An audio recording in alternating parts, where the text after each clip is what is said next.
Telangana ACP చేపట్టిన ఈ ఆపరేషన్ను ఇటీవలి కాలంలో జరిగిన అతిపెద్ద డిస్ప్రపోర్షనేట్ అసెట్స్ అంటే ఆదాయానికి మించిన ఆస్తుల కేసులలో ఒకటిగా అధికారులు పేర్కొంటున్నారు. హైదరాబాద్తో పాటు పలు ప్రాంతాలలో మొత్తం 16 చోట్ల ఏకకాలంలో సోదాలు నిర్వహించారు. ఈ సోదాల్లో భారీ స్థాయిలో స్థిరాస్తులు, నగదు, బంగారం, వెండి, పెట్టుబడులకు సంబంధించిన పత్రాలు స్వాధీనం చేసుకున్నట్లు ఏసీబీ వెల్లడించింది.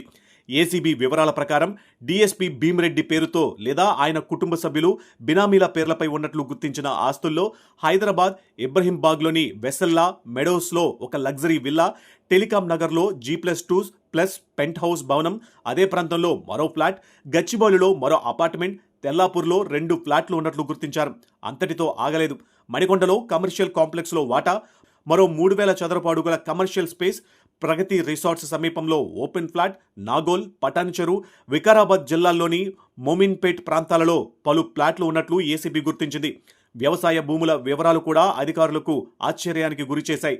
సంగారెడ్డి జిల్లా జహీరాబాదులో భూమి, కర్ణాటకలో దాదాపు 44 ఎకరాలకు పైగా వ్యవసాయ భూములు, బెంగళూరు దేహనహళ్లిలో మరో ఎకరం, ముచ్చింతల్ ప్రాంతంలో కూడా భూమి ఉన్నట్లు సోదాల్లో గుర్తించారు. మొత్తంగా 50 ఎకరాలకు పైగా వ్యవసాయ భూములు ఉన్నట్లు ప్రాథమిక లెక్కలు చెబుతున్నాయి. సోదాల్లో ఆస్తులతో పాటు నగదు కూడా లభించింది.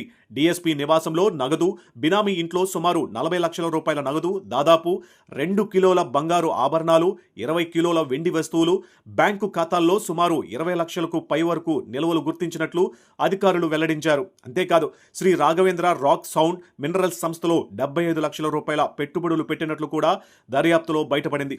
అధికారులు చెబుతున్న మరో కీలక విషయం ఏమిటంటే ప్రస్తుతం లెక్కించిన ఆస్తుల విలువ రిజిస్ట్రేషన్ డాక్యుమెంట్ విలువ ఆధారంగా మాత్రమే ఉందని, మార్కెట్ విలువతో పోలిస్తే ఇవి మరింత ఎక్కువగా ఉండే అవకాశం ఉందని అంటున్నారు. అందుకే ఈ కేసుల్లో పేర్కొంటున్న 200 కోట్ల రూపాయల అంచనా విలువ కూడా పెరిగే అవకాశాన్ని అధికారులు కొట్టిపారేయడం లేదు.